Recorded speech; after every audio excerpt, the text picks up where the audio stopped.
this is WhyBeAre with BeamNG.drive, and today we're going to be taking a look at a map called Large Grid Map, which is based on the stock map called Grid Map.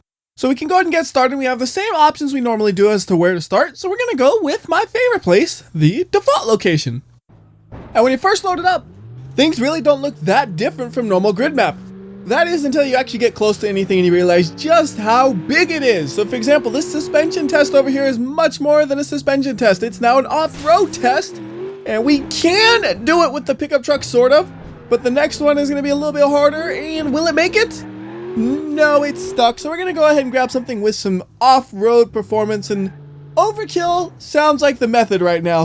So we're going to go ahead and go with an Ibishu hopper. And I want the custom one because I want this to be easy peasy. With the pickup truck, we had to have some momentum to climb over these. With the hopper, I don't think we need any momentum. Like, we could stop right here and then accelerate and it goes right over it. And I wasn't even flooring it right there. That was about 3/4 throttle. All right, this time we're gonna hit it with some speed, 13 miles per hour. Gets a little popped into the air, but it can climb up it no problem still. All right, a little bit faster this time, 20 miles per hour. Popped it into the air again, and I calmed down a little bit because I didn't want to roll backwards. That's the main thing you gotta watch out for, is don't floor it so you roll backwards. Oh my goodness, it's standing at the back! It's actually just standing here. How is it doing that? I know what's happening. The hitbox doesn't perfectly match up, so it's actually on a slope. You see right there how the wheels just float a little bit? Oh, they got me. Alright, let's just go ahead and wreck this thing then. Full speed ahead and upside down. Well, I mean, I guess it's kind of like, well, what did you expect to happen when you floored it? And you know what? I can honestly say that's probably about what I should have expected. Anyways, let's make our way to another area of the map. Over here we got some more suspension test stuff. This one's a little bit easier where we don't need a super serious vehicle, so let's swap off of a super serious vehicle. We'll get something that sits pretty low to the ground, but not super low. We'll get the sport version of the Legrand and see if it can clear these okay. Although the tips of it do look a little bit pointy where you might actually seesaw on them. Let's see what actually happens here. So we're going to just go real careful right here. And okay, we have just enough ground clearance to make it through there without bottoming out. What if we go a little bit faster? Actually still clears it. The back end though is scraping every now and then, I noticed. We're going to up the speed a bit to 20 miles per hour. Now this is a test of the suspension. Up and down, bouncing around, and the Legrand is actually doing a pretty swell job. All things considered, this is not what this car was made for, but hey, it is driving like an absolute champion through this section, so I have absolutely no complaints about it. Whoa, that was a little bit weird. We kind of went through the ground just a bit. It's okay though, it didn't slow us down.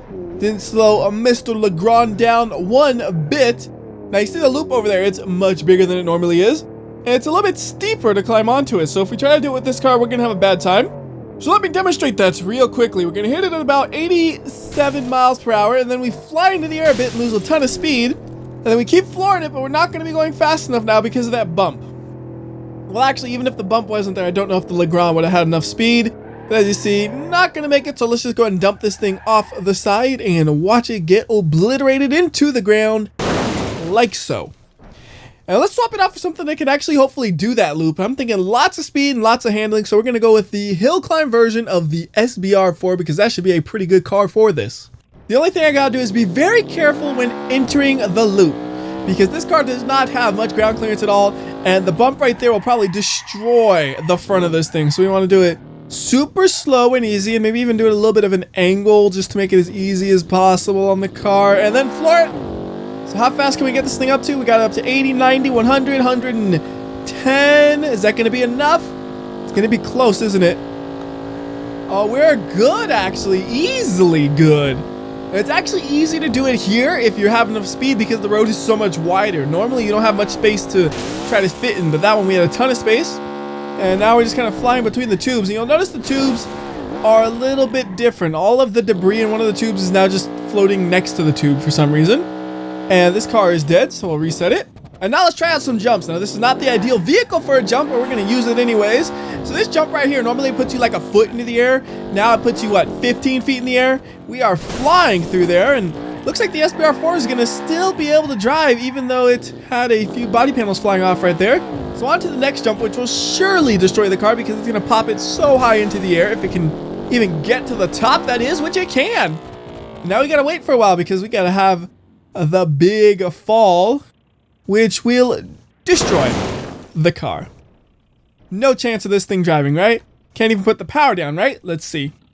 It actually can put power down to the rear wheels. That is super surprising. And I like how the exhaust is just exiting seemingly from the engine block itself when it's upside down like this. That looks funny. Anyways, reset.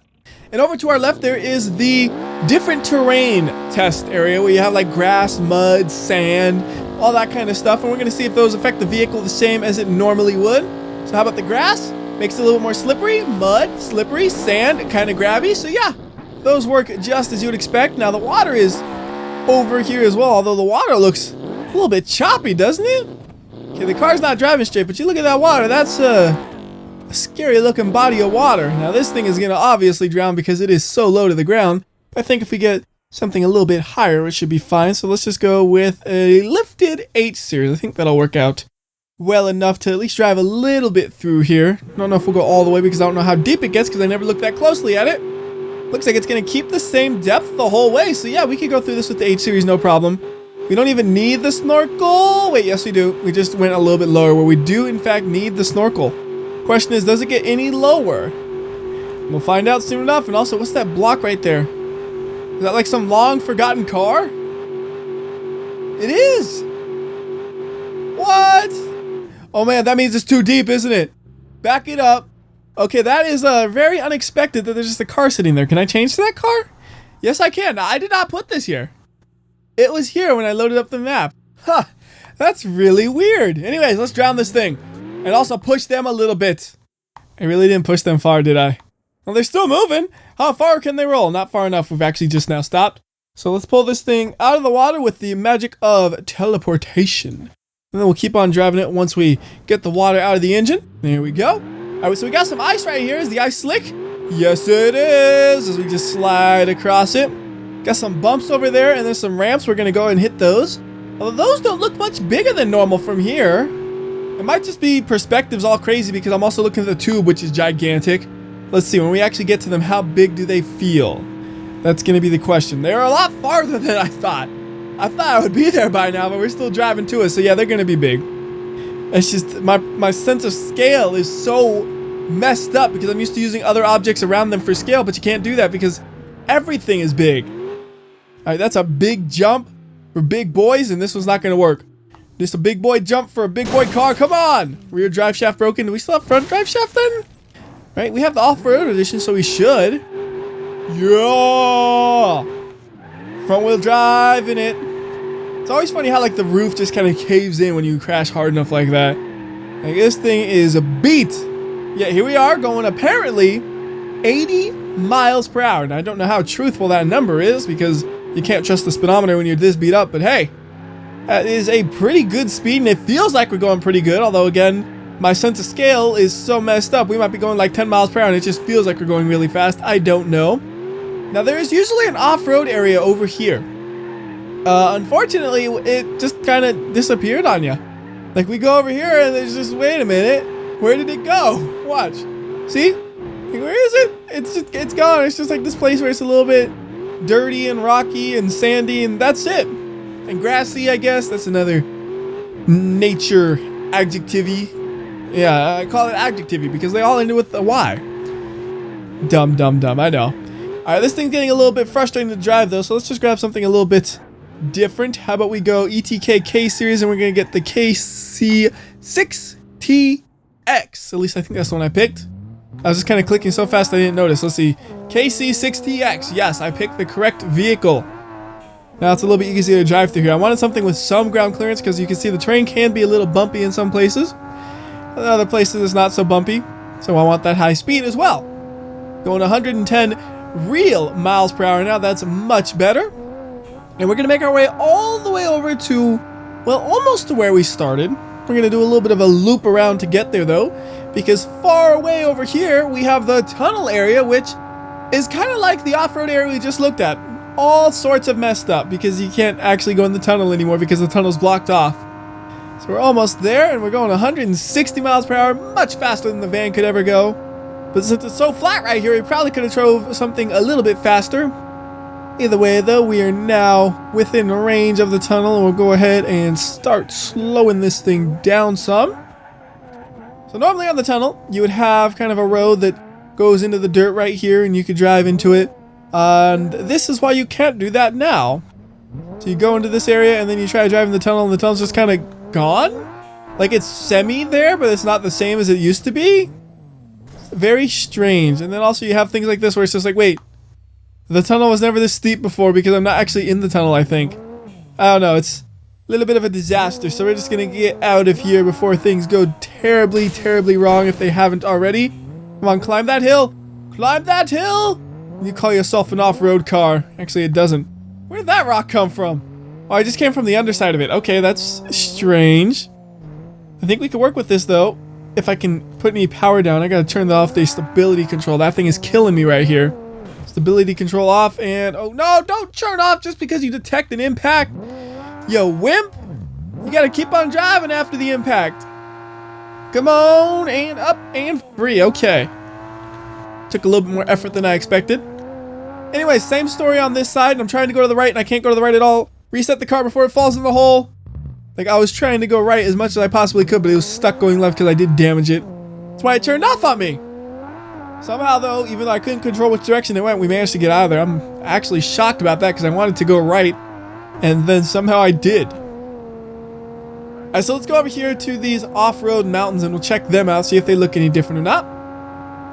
Again, pretty far away, so we're just going to speed on over there as fast as the KC6TX will take me. And we are here in the grass. So again, the terrain's pretty smooth. You see, not too much to worry about going over all this. Some of the rocks are definitely out of position, kind of just floating around. But yeah, we can drive on this with the KC6TX, no problem at all. Now, this is easy for this car. And then we're going to go all the way over to that big giant test track that floats in the air, and we'll try that thing out as well. Now, normally it's kind of hard because you have to keep the car on a really fine line without falling off the track. I expect that to be a little bit different with the road being 3 times wider or so. I'm just going to get the car over there. It's not driving straight, but we do have enough speed where I'm not going to bother resetting it until we get all the way over to the ramp that gets up into the track. Yeah, 120 miles per hour ain't nothing to sneeze at. And let's see, how smooth is this entry? I don't know. Let's find out. Is it smooth or is it rough? It is rough. It just popped every single one of my tires. So that's why I waited, though, because now I can reset the car and we're fresh and ready to go. Although we gotta do a small 180 right here, and look at that. This ramp is so wide we could actually do a 180 on it. That is crazy. Not normally do that.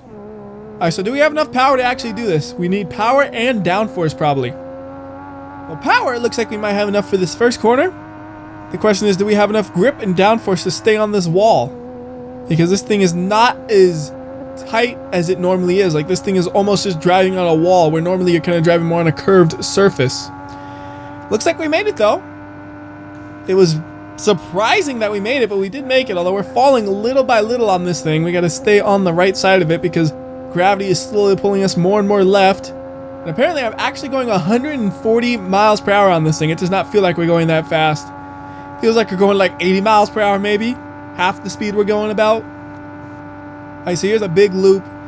Let's see if it can do the big loop section. Nice, nice, nice, nice. Don't bounce too much on me. Oh man, it's holding on. Wow, I actually am really surprised this is working. I figured it would just be too big and too steep to actually happen because the angles would be so much larger. But no, it's working. Guess the fact that we can go so much faster than normal is a huge help. And that is a success of the first area. We'll now make our way to the second one in the most illogical way possible. Yeah, this is not going to actually get us to where I want to go, is it? How about this? We'll simplify it a bit because it's such a long drive away. We'll just teleport to where I want to go. Every now and then, simplification is nice. Now, I'm pretty sure we're going to have to go to the right here because going to the left is just too steep.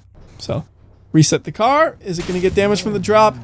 Maybe a little bit. I'm going to go ahead and just freshen it up just in case that damaged it. And then we're off to the races. And we'll see if we can do this one as well. The main question here is going to be, can we get enough speed for that first one? I think once we're up to speed, we shouldn't have many problems to deal with here. So we're already up to 90 miles per hour, 100 miles per hour, and then 110 miles per hour. Let's see what happens. Gonna try to stay right in the middle, which is about right here, I think. Maybe a little bit higher on the right side, just so gravity doesn't have too big of an advantage on me. And that worked well. No problem there. You don't even have to worry about hitting your roof on the other ramp because look, it's so far away. And so is the rest of this thing. This whole thing is just so big and far. Can it do this one? This one looks like possibly the most difficult one so far. It's so steep. Oh my goodness. Hold on, car. Hold on. It actually held on. I thought I was going to fall for sure.